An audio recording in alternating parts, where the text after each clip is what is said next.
Hello, I am Maryland Delegate Lorig Charkoudian, and I'm excited to be here today with Senate President Pro Tem Malcolm Augustine and Hardy Merriman, who is expert on fighting authoritarianism and protecting democracy. And so we're here recording in the beginning of March, and we're actually halfway through the Maryland legislative session. And one of the things that, many of us have been involved in, many of the folks watching have been involved in a resistance against the authoritarian and fascist takeover of the federal government. And really people are asking, what can we do? What do we do? What is our role in this point in history? And so I'm really excited to have Hardy Merriman with us today. He has been a real guide to me. He'll introduce himself in a moment, but he's been a real guide to me as I've been asking, not only what do we do sort of big picture as a community responding, how do we protest, how do we take care of each other, how do we, what does resistance look like there, but also specifically, what do local governments do that effectively push back against authoritarianism across the globe? So Hardy, thanks so much for being with us today.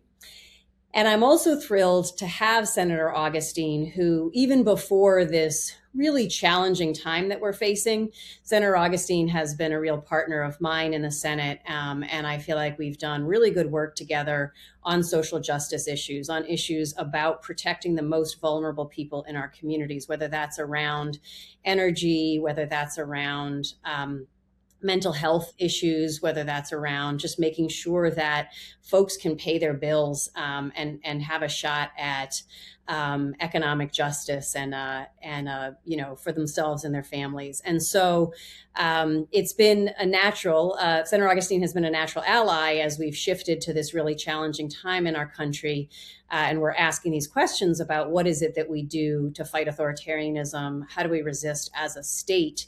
And Senator Augustine, who's always been about protecting the most vulnerable people in our state, has been an extraordinary ally as we've found our way forward on that. So what I'd like to do just to start is to give each of you a chance to kind of say more about yourself, but specifically in the context of the challenges we're facing in this country. So Hardy, if you'd like to go first. Thank you, Delegate Charkoudian, and it's just an honor for me to be on this podcast with both of you, so thank you. So my background is I basically look at movements that are confronting authoritarian governments. I've done this for almost 25 years. For the first part of my career, a lot of what I did was look at movements that were fighting authoritarians that had been in power for a long time. But then over the last 10 or 15 years, I've increasingly been looking at movements that are fighting against democratic backsliding and democratic breakdown. What we've seen globally over the last 10, 15 years is a growing number of democracies around the world that are experiencing decline. They're experiencing decline in the quality of their elections and the quality of their what we call rule of law, the judiciary's ability and willingness to be a neutral arbiter of debates.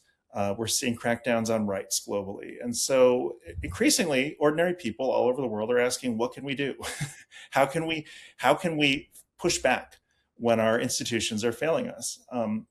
So that's been the work that I have focused on. And, the research is really interesting. I'll just say one thing and then pass, but the research is really interesting. When you're in a democracy that is backsliding or breaking down, what's really important is to continue to use the institutions that are available to you, the legal system, elections, state legislatures, all of that muscle and skill and capacity that we have continues to be very important to use. And what the research also tells us is that increasingly popular mobilization is really important too. It's always been part of American life. We've certainly seen it in recent years and decades, but that actually once your government at the federal level starts to become more authoritarian, that popular pushback, protests, strikes, boycotts, and other forms of non-cooperation become increasingly important. So it's really the alignment of institutional means and popular mobilization that is what we've seen globally has been able to turn the tide. Thank you for that. I've had a lot of conversations with constituents of mine where, it feels like over last year, I've been sort of both therapist and coach for a lot of people who are just devastated. And we're having these conversations about how do you take care of yourself enough to get through this? And what is your role? What is it? And this piece about the role of everyday residents in our community, both speaking up to against authoritarianism, but also, like, I appreciate your point about state legislatures and making sure that, I've always said democracy is a participatory sport. A big part of what I've tried to support is people getting to Annapolis, talking to their legislators, like those pieces of making sure we are making democracy work in its best form possible right here in Maryland is part of how we push back against the federal Democratic backslide at the federal level. So, Senator Augustine, do you want to kind of share a couple big picture thoughts before we start talking in terms of some of the specifics that we're working on? Sure. Thank you, Delegate Charkoudian, for including me in this conversation. I really do appreciate our partnership, particularly here in the state of Maryland, that we've been able to do some really, really positive things for some of our most vulnerable Marylanders. And you've just been such a wonderful partner on that. And I'm just grateful for that and our continuing work on that. As it relates to what is happening to our country at the federal level, it's very, very disconcerting for certain. And what I feel that has been important for us from a legislative body standpoint is to also just to do a significant amount of analyzing what is happening at the federal level, and then how we can, in fact, fight back with the tools that we have, which is statutory language and also budget.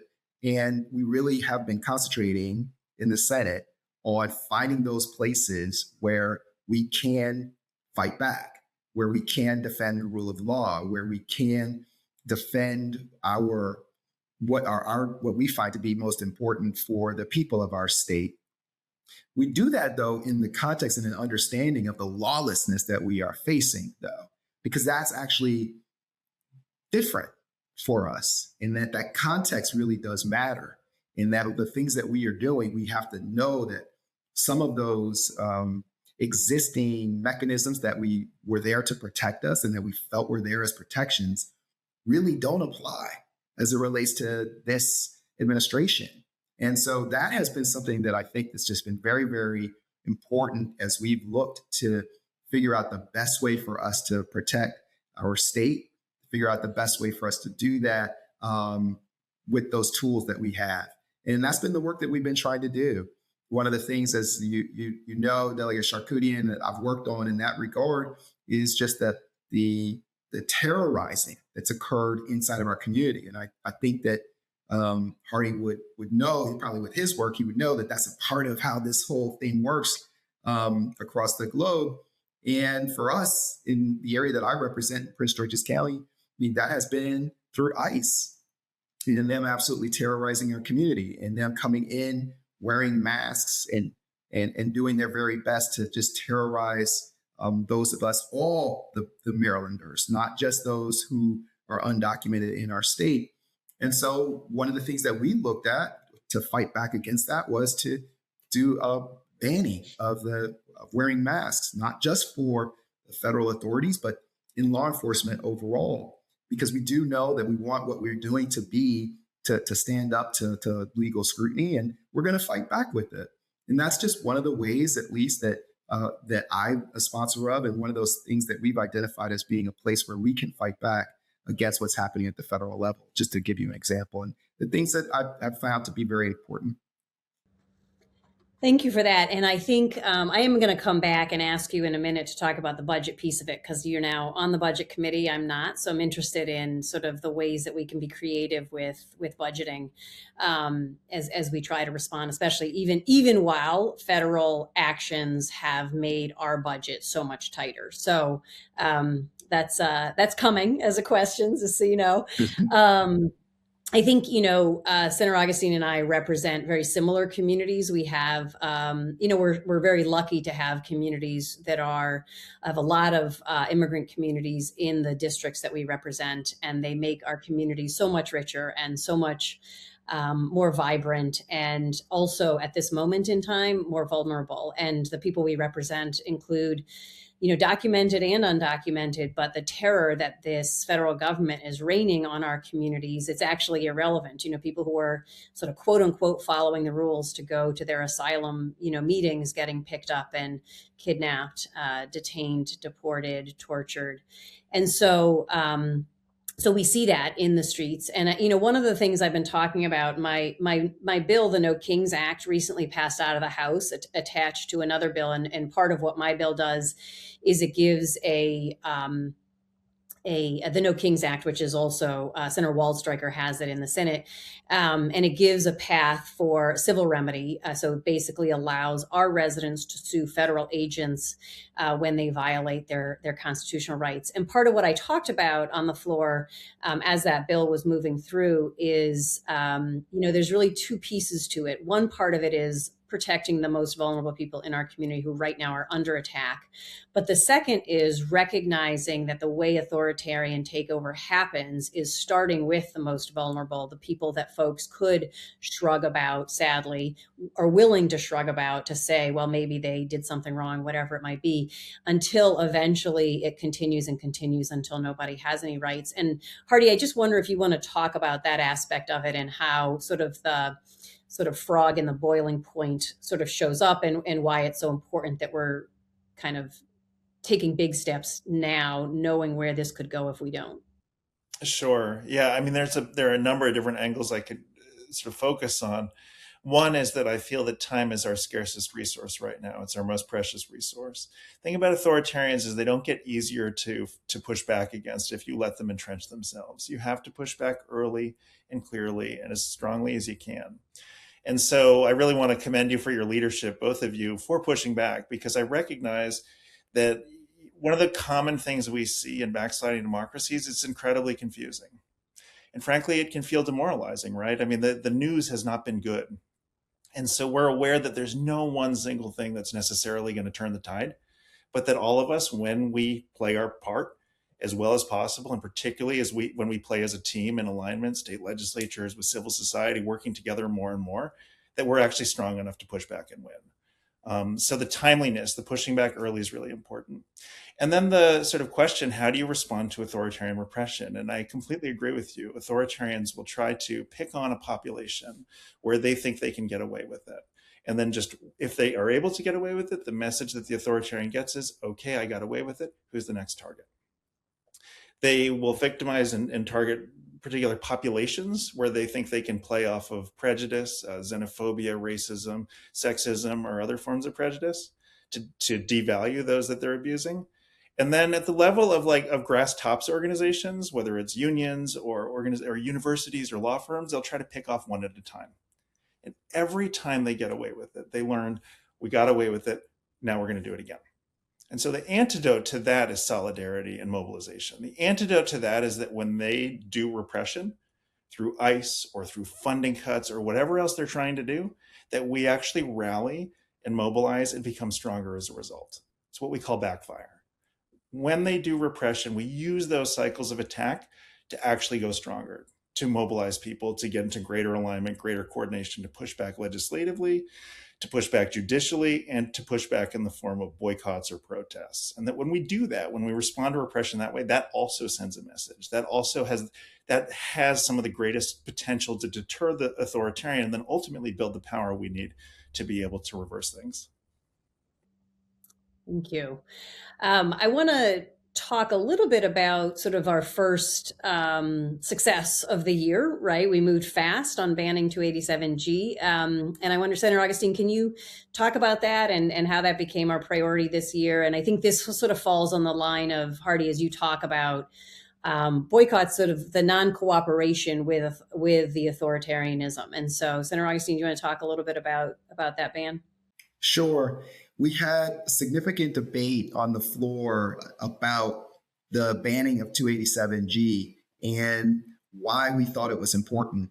So 287G is a program, a federal program that allows for local or county-based law enforcement to create an official partnership with the Department of Homeland Security's immigration group, ICE, basically, that they would be partners in how they, in essence, help with the detaining of and the processing of folks who are involved in deportation and other immigration related activities. And what we have found is that in our state, first of all, based on the way that the federal government has been implementing this authority that they do have, but they've been implementing it in a lawless way, in a way where they are again going back to terrorizing our communities on purpose, and basically infringing upon the rights of Marylanders in a way that's just absolutely lawless. And so what we've said as a state is that we don't want to participate in that. We want to ensure that those entities that are within our jurisdiction are not officially participating with those programs. And that is what we have moved forward with, what we've passed, what's been signed into law in our state. It's an indication of what we believe in, our belief system. It's also an indication of our resistance to this lawlessness that we've observed. And that's actually what we talked about on the floor. It was an interesting conversation on the floor where there was a segment of our group that was suggesting that, well, we should continue to do this because the people or Marylanders will be treated more humanely if we have a relationship with the federal government in this way. And the facts on the ground just don't support that in any way at all. I mean, the conversation that we had on the floor was that, that's the exact opposite of what is happening. I mean, they are treating our people inhumanely, and we should not then be participating in that. And the arguments, again, that somehow that the enforcement there would be less, or rather there would be more enforcement if we didn't have these agreements, which again, simply are not what's happening on the ground. ICE is in my neighborhood, in my district, every single day. They can't be there more than what they are already there and acting again in this very lawless manner. And so we had to push back. We had to resist that. And this is one of those tools that we had, was to say, we are not going to sanction this. We're actually going to ban these agreements. And we move that forward with the support, obviously, of the House and then the signature of the governor to say that this is not our set of values. We're not going to support that. And so we ban those relationships. Yeah. So, and this gets to this question about, this is very much clearly historically in what we've understood to be within our power to ban these relationships. In fact, this is a bill that has been considered in previous years. It just hasn't, and it has been important in previous years, but not quite as crucial and clear, I think, to everyone in all of our colleagues of sort of how crucial it is, until we saw the really the worst of the way that ICE, the lawlessness, as you've said. But I think what it raises is, in this conversation about non-cooperation, like, we start with this baseline of, okay, we're not going to do their work for them. Like, up until now, it's 287G is we're going to do their work for them. And to your point, people suggesting, in a way that's just out of touch with reality, frankly, but suggesting if we do their work for them, maybe they'll be nice to us. And I think this gets at this fundamental point about bullies, about authoritarians, that, that the only action, once you realize what it is that we are up against, the only action can be non-cooperation, that we cannot assume if we cooperate here, maybe they'll do this here. And we just haven't seen that. And I think, people are like, well, if we do this, then we won't get funding for that. And what we've seen is, we're not getting funding for anything anyways, right? Like, they are cutting funding to us every chance they get. And we have an extraordinary attorney general who is suing them every chance that he gets. And along with many other states, right, coming together with the other states.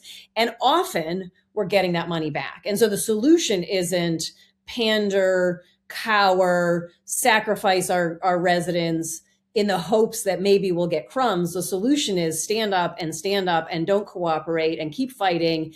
and they'll threaten to take money away, and we'll sue them, and we'll get that money back. And Hardy, I just wonder if you want to talk about that in terms of, maybe I just said everything, but if you just want to say more about that as it relates to kind of internationally and other countries that you've looked at, this country and the history of this country, if you want to sort of give more context to that. Absolutely, yeah. So authoritarians want to seem like they are much stronger than they are. And so they present their systems of government as this sort of monolith with no cracks in it. This thing that just is like, oh, look, we've got just rock solid support. And it's actually the opposite. They're deeply dependent on what we call pillars of support, basically institutions and even in state and local governments that enable them. So ICE can't do what ICE does without corporations doing what they do for ICE. Whether it's flights, whether it's detention centers, whether it's processing data, ICE depends on corporations. Those are corporate enablers, right? And then we could go on, rental cars, places where ICE agents stay, hotels, all of it, corporations, private. And then they also depend on state and local governments to try to implement certain things. Is just another example. And so pillars have power. Pillars can operate independently. Pillars don't need to comply. And without the cooperation of pillars of support, authoritarianism becomes a lot more costly. In fact, in some cases, it just becomes impossible. So the autocrat really has ultimately sort of a couple tools. One is try to make people afraid, and so that they comply and sort of don't step out. The other is they'll sometimes try to co-opt and bribe and to get obedience. But the core thing for them is they need obedience from the civil servants, judiciary, corporations, state and local government, whoever they can get. They need their continued obedience, or else authoritarianism really isn't viable anymore. And so the sort of core insight from the movement perspective is to understand that every autocrat is a coalition. Every autocracy is held together by a coalition. There are different interests within that coalition, within these different pillars, these different institutions. And that part of our job is to figure out where the cracks are to be able to push, where we can withdraw our cooperation in targeted and strategic ways and make it harder and harder and harder for the autocrat to continue to do what they want to do. And this is this insight about power, where it comes from, where it lives, where it resides. It really shows you that what we are in right now is a contest. Autocrats have their strategies, but we have ours. Autocrats try to stay united, but we can become even more united than they are. They try to coordinate with their coalition, but we can build and coordinate with ours. And the side that has the best strategy, the most organized, most united, tends to win. It is such a terrifying time. And yet, whenever I talk to you, Hardy, I feel simultaneously more terrified and more hopeful. Like, it is as bad as we think it is and worse. And there are successful examples of pushing back against and taking our democracy back. And so I feel hopeful, and as I look at my colleagues and the creativity that folks are bringing to this moment. And so I want to talk a little bit about some of the other bills that are about non-cooperation, and about, part of what I've said is like some of the interesting things that I'm seeing right now is the creativity. And we don't know, there's an element of like, well, is that, maybe that's going to be challenged. Maybe that's going to be challenged, in courts. And I'm seeing a willingness to say, you know what, something's going to be challenged and we're going to lose probably some of these. But if we do enough, we are going to win. And at this moment, part of what I like to say is like in dangerous times like these, we can't play it safe. We have to try everything. We have to bring all of those possibilities to the table. And so, I have a few that I want to highlight, but Senator Augustine, I want to start with you. If you just want to highlight some of the other sorts of bills that you're seeing that sort of fall under this category of the creative ways that we are not cooperating with the companies that are cooperating with ICE, with whoever it is. So, if you want to talk about the budget now as well, feel free to do that. Well, I will talk about the budget, because you really have led. You have some of those pieces of legislation that are against some of these non-cooperation pieces of legislation that you are leading on. So it does make sense to me for you to talk about that. What I can say is that from a budget standpoint, there are a couple of things that are a little bit different in theme, but I do think are worthwhile to talk about in this forum. So, from a budget standpoint, there is the places where we want to make sure that we, again, with our dollars, are not enforcing or reinforcing some of the lawlessness that is occurring at the federal level. So if that means that we have to figure out ways to withhold money from entities within our state that are cooperating in that way, we are absolutely working on that for certain. So that's one aspect that I do want to share with that. Another place that I do want to raise that does tie in actually on the budget side of things is that we're talking about, we've talked about the immigration portion of what's happening from the autocracy. I want to also talk about the one big beautiful bill and how it is seeking to basically hurt some of our most vulnerable Marylanders by having some of their resources, some of their benefits that they deserve and that are theirs taken away from them in ways that are systemic by in a way that in this instance, they have passed law in order to do it, but it's no less an attempt to undermine our way of life by creating chaos, by removing healthcare coverage for folks, by taking food from children, for goodness sake. And we are working from a budget standpoint to shore up the ability for us to respond to that by putting more money into place in order to counteract the ways that they are, meaning the federal government, are attempting to, keep people from those benefits that they deserve and that they are rightfully belong to them. And that means putting more money towards recertification, for example, making sure that everyone has the ability to access the benefits that they deserve. Delegate Charcuti and I are working on making sure that undocumented Marylanders who are paying into heating and in electric bills, are able to access some of the supports that they need in order to continue to make it. Because what we don't want to have is our folks you've got this chaos from above, and then you also have chaos in the home.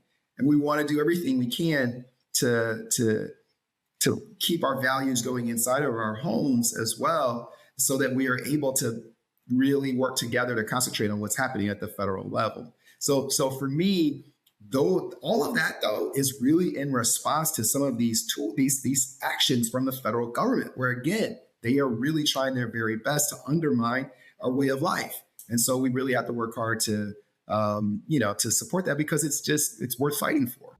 Yeah, thanks for that. I think that this piece about the social safety net and part of the strategy is unraveling the social safety net, making people desperate, making people exploitable, which is both sort of a way that the authoritarian and their sort of billionaire corporate enablers then are further exploiting the population. But I think the other piece is it's hard to stand up and fight for your rights when you're starving and you don't know how you're going to feed your kids, right? And your electricity is shut off. And so really kind of connecting those dots, super important. And so thanks for your work on that budget piece as well. So I'll just highlight a few things as well. I think what you are seeing is bills. I think in addition to, Hardy, you talked about the corporate enablers, and I really do think that's an important piece. And Senator Augustine talked about making sure we're not further supporting them. I think that, we have bills. I have a bill this year, which is a data privacy bill. And so we've done some decent work in the state on data privacy, but we're now seeing ways that some of these large tech companies are selling data to ICE, selling our residents' data to ICE. And so we have a bill this year to really tighten up their ability to do that. And so that's super important. We also have another bill, a couple of other bills that are getting at this question about procurement, and some bills that are about really making sure that as Maryland is procuring whatever it is that we procure as a state, that we're asking those who are engaging with us in those procurement relationships to certify that they aren't also involved in these other human rights abuses, with the federal government and so on. And I'm going to go through a bunch of these quick. We have bills that are, we're seeing these possible detention centers. We know that ICE has recently procured a warehouse in Hagerstown area, Washington County, and really looking at what are the pieces that we do influence, what do we control, and we have water and sewer and electricity. And the truth is that that size of a warehouse in that place, if it is housing 1,500 people, it is going to be a burden to the grid. And so there's a legitimate, even though there are these questions about how much can the state control what federal government does on its own land, these questions about the use of electricity is squarely in the state's prerogative, about water and sewer squarely in the state's prerogative, zoning in the prerogative of the local government. And so what you see is, again, this creativity of like, what are the aspects of this that are squarely within state and local government, and how do we use every one of those levers to make it more difficult for these human rights abuses to occur in our state. I have a bill that's related to aviation. And again, it's one of these things where we don't control what happens on a tarmac because that is solely in FAA's jurisdiction, but we do control the people who refuel those planes. And so how do we add requirements on health and safety, on not refueling planes that have people in shackles on them because that's dangerous, that plane could explode and it wouldn't be able to evacuate. Adding requirements of making sure that if you see people on shackles, you ask to see where the warrant is, because how do we know that someone's not just straight up being kidnapped when you go and refuel a plane that has people on shackles in it. And I'm seeing bills that are related to protecting employees when they protecting employees who engage in protests, right? Their First Amendment rights outside of the actual employment on their own time when they engage in protests. Again, making sure that companies who are willing to sell out to authoritarianism, that those employees are protected for the work that they do on their own time. These things that you would have thought based on our First Amendment rights, we wouldn't have to explicitly put into state law, and here we are. And so that is not an exhaustive list. That is sort of just scratching the surface. But I'm so proud of my colleagues in the House, of the colleagues in the Senate, and this willingness to sort of look at all of these angles. And as I said, we have, there's an element of it that is, we don't know what ultimately is going to withstand court challenge. We expect a lot of it to be challenged, but a willingness to say, in these times, we really need to put everything on the table and really push back. And so I feel like we could talk about this for a very long time. We're sort of close to the end of our time. And so I guess I just want to check with each of you in terms of closing thoughts, both about where we need to go legislatively, or what other states, are doing or could be doing, but also just, the people who are watching this. So hopefully some are legislators thinking about what they're doing in their states, but some are really just everyday folks trying to figure out what their role is and what they should do. So any of that, thoughts on that's probably like another half-hour conversation I just asked you to answer in 3 or 4 minutes. But Hardy, we'll go with you first. Sure, I'll say something, but I actually had a question for both of you too. But first, on what you just mentioned, Delegate Charkoudian, I see what you're doing, you and Senator Augustine and your colleagues, as not just passing policy that makes authoritarianism harder. I see what you're doing as building power and claiming power for the state, protecting power for the state. And in the process, hopefully building power with your colleagues in terms of organizing within the legislatures to push back. So for me, I just want to say thank you again, not just for what you're doing, but for the example of what you're showing is possible. And that sort of brings me to my question for you both, which is, no one really prepared us for these times. I don't want to speak for you, but I can imagine there's a lot that's unprecedented here. And so all of us are learning as we go. There's an element of real sort of trying to figure out as we go what to do.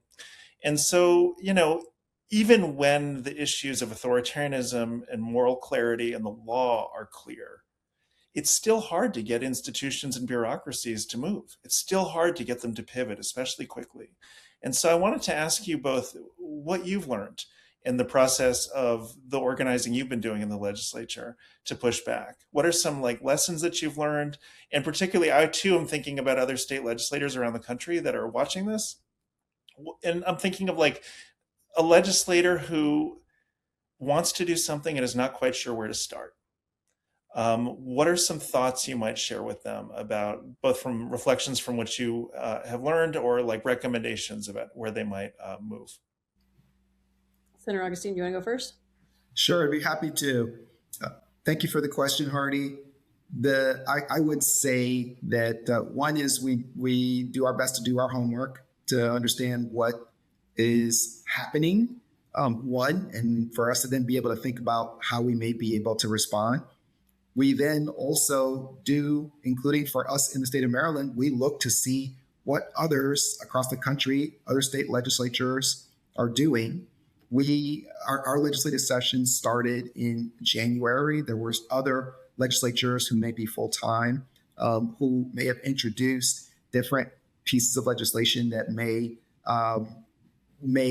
their situations are similar to ours, and so they're having to push back, and we can learn from that, and we can collaborate with that. And I think that that's important. And we are also here and willing to collaborate and share insights with our colleagues from across the country with where we're working on these spaces. To me, that has been a significant part of this, which is there is a collective concern across the country about this erosion of rights, this move towards lawlessness and authoritarianism. And I think that that is shared universally, and we can collectively work together against it.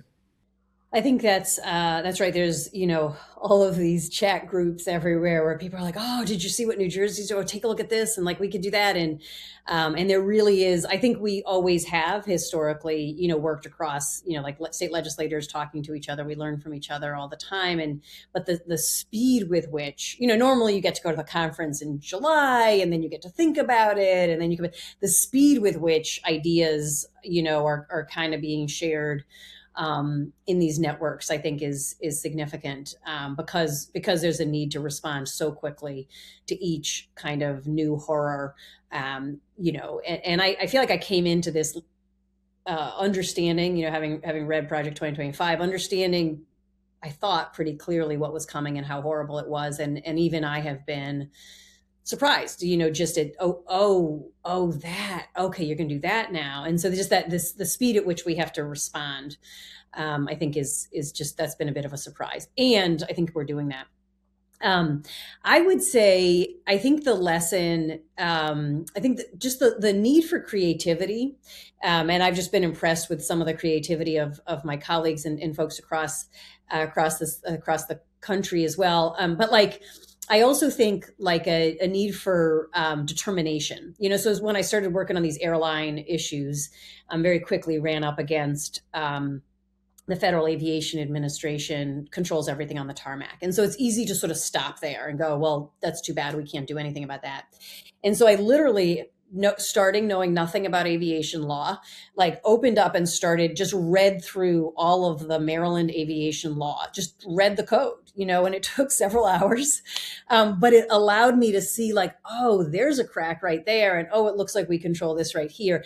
And I think that approach is really important, because you could throw your hands up about everything and say it's probably preempted.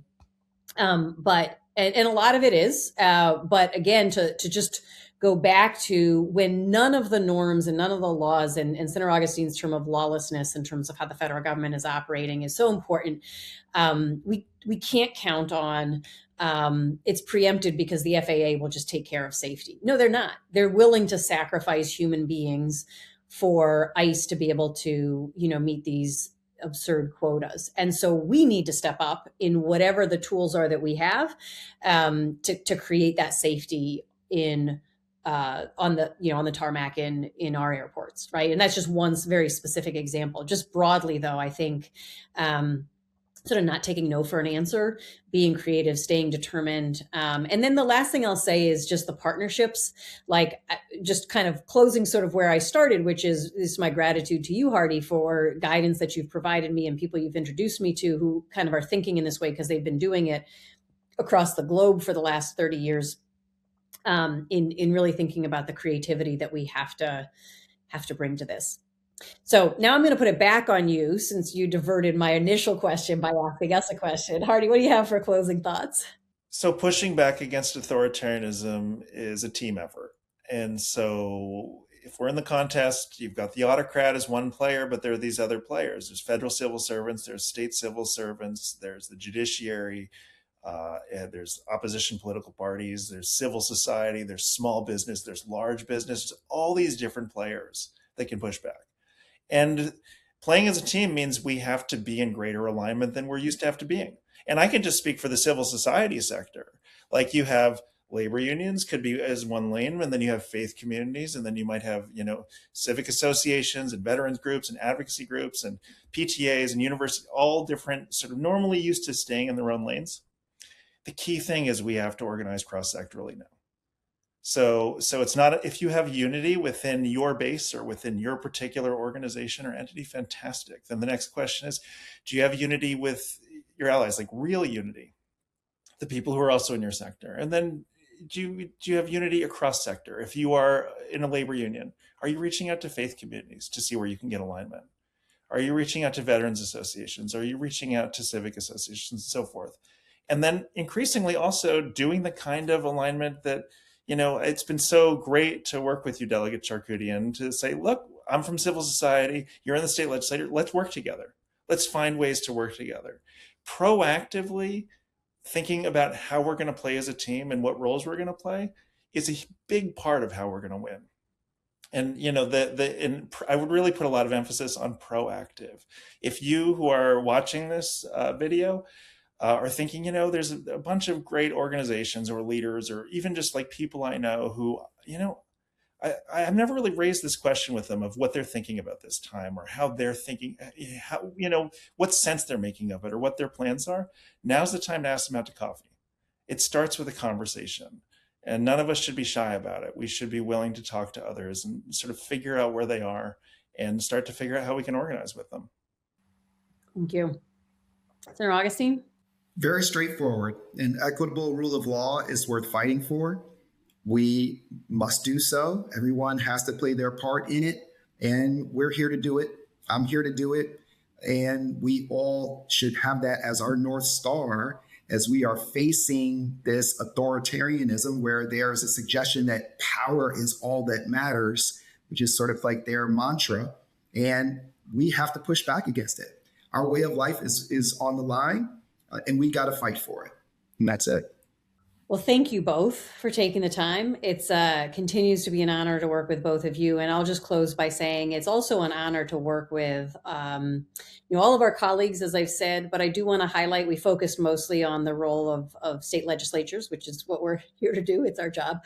Hardy, you've talked a little bit about community resistance, and I just want to close kind of back at that point because I am seeing such extraordinary courage and love at the community level. And I'm watching through mutual aid, through folks who are throwing sand in the gear of ICE by tracking them and figuring out where they are and cutting them off at the pass and getting to people before, ICE gets to them, and the way communities are coming together to take care of people after family members have been deported. And then the protest movements and I know I watch individuals who themselves are pushing through their own fear to stand up because, their love is greater than their fear. And I think, it's my absolute honor to represent people like that. And it doubles, triples, quadruples my commitment to reflect that in the way that I'm going to bring these bills to the legislature in the 90 days that we have, 45 days left at this point. We're just going to go hard, and we're going to do everything we possibly can because as you said, Senator Augustine, this is the future of what we believe in as a country. And so it's an honor to work with both of you on that. It's an honor to represent the people that I represent when I'm doing that. And let's keep going. Thank you. Thank you.